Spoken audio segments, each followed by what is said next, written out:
Hey, what's up, guys? So, a little bit of transparency.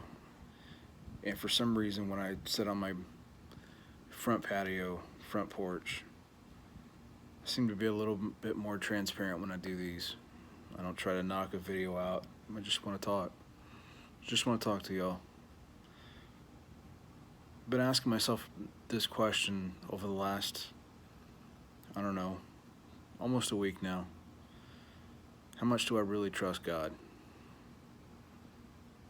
A friend of mine, when I did a radio show with him, I think it was over the weekend. Maybe it was sometime. No, it was actually sometime last week.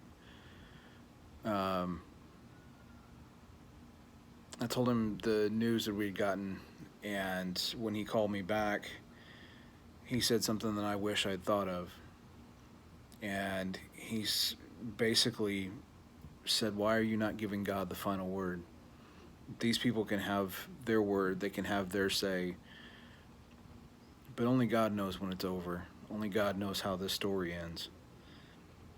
And I felt foolish because I pride myself in having a tremendous amount of faith in God.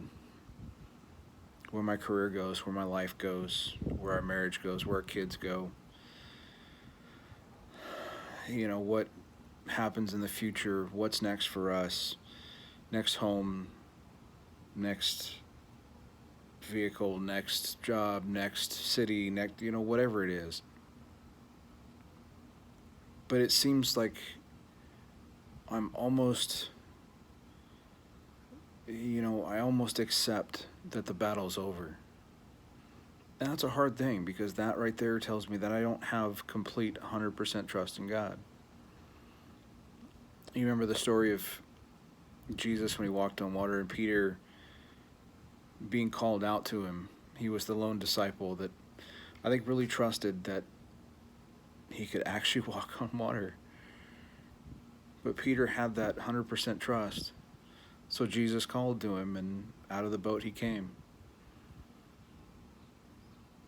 There was a part of a devotional that I was reading earlier today, and it talked about, when we were kids and there was those public swimming pools and they had those diving boards, not the concrete one, not the platform, those wobbly diving boards that, when you came out on the edge of it and you looked down, you thought you were going to die.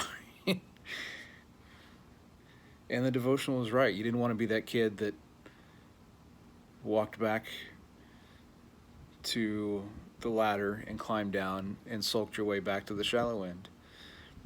You wanted to be brave enough to take that leap. It's the same thing that kind of I'm going through.